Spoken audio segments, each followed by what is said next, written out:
नमस्कार दोस्तों। अच्छा, हम में से कितने ऐसे लोग होते हैं जिनके अंदर बहुत ज़्यादा आलस्य कूट कूट कर भरा होता है। अर्थात हम आज का कार्य कल में छोड़ने की आदत रखते हैं। कई बार हमें लगता है कि ये कार्य हमारे लिए बहुत ज़्यादा आवश्यक है आज के लिए करना, मगर हम अपने आलस्य के कारण उस कार्य को अगले दिन के लिए छोड़ देते हैं और यूं ही दिन बीतते जाते हैं। और जब दिन बीत जाते हैं और कोई कार्य सफल नहीं होता तो हम अपने आप को कोसना शुरू कर देते हैं। कई बार अपने आप को न कोसकर हम आसपास की जो भी परिस्थितियां हैं उनको दोष देना शुरू कर देते हैं कि आखिर हमारे साथ ही अक्सर ऐसा क्यों होता है कि हम जो भी करते हैं उसका उल्टा परिणाम ही हमें मिलता है। एक कहानी से सीख लेते हैं जो आज मैं आप लोगों को बताने जाऊंगी।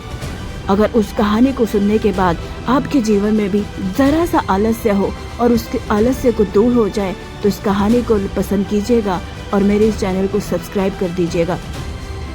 बात उन दिनों की है जब एक गुरु का बहुत प्रिय शिष्य हुआ करता था।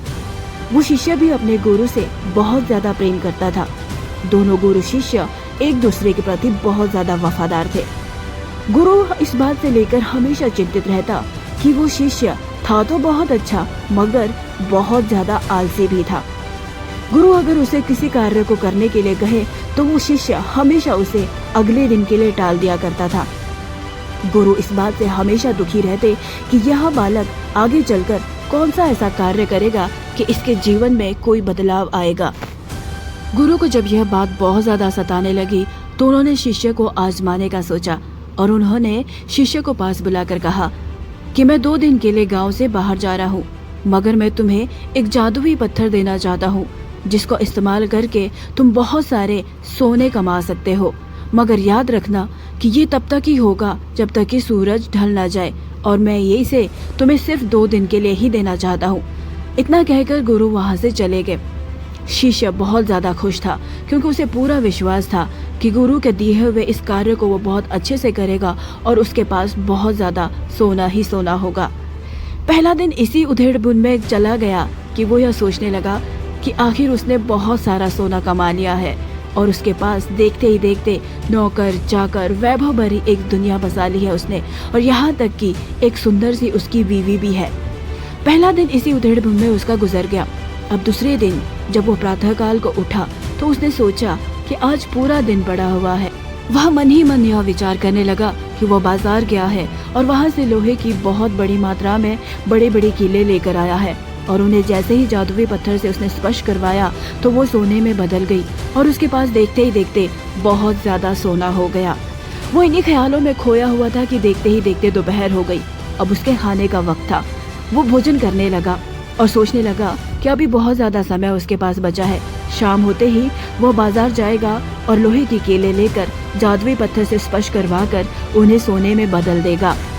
उसकी हमेशा एक आदत थी कि जैसे ही वो दोपहर का भोजन करता थोड़ी देर के लिए वो आराम करता और नींद लेता था। आलस्य से भरे जीवन में अक्सर बहानेबाजियां ऐसे ही होती है। जैसे ही वो भोजन करने के बाद विश्राम करने के लिए लेटा वह बहुत ज्यादा गहरी नींद में चला गया।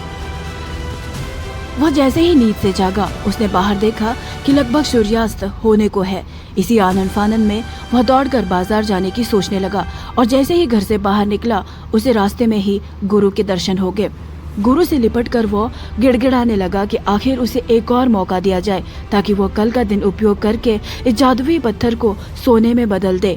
मगर गुरु उस पर इतने ज्यादा नाराज हो गए थे कि उन्होंने उससे वो जादुई पत्थर वापस ले लिया। इस पर शिष्य बहुत ज्यादा रोया, मगर उसे इस बात का अफसोस अब होने लगा था कि आखिर जो गुरु ने उसको 2 दिन की मोहलत दी थी और एक अवसर दिया था उसने अपने आलस के कारण कैसे वो अवसर गंवा दिया। गुरु वहां से चले तो गए मगर शिष्य को एक बहुत बड़ी सीख दे गए कि उसने हाथ आए अवसर को सिर्फ इसलिए गंवा दिया क्योंकि वह आज का कार्य कल में टालता रहा।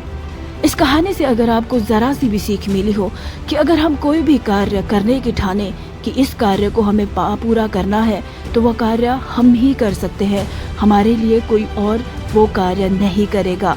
तो अगर हम कभी किसी चीज़ को करने की एक बार सोचे तो हम अक्सर ये सोच लेते हैं कि हम इस कार्य को अगली बार करेंगे, मगर ऐसा नहीं होता। हम उस समय को गंवा देते हैं, उस अवसर को गंवा देते हैं और फिर बाद में हम दोष किसी और को देते हैं।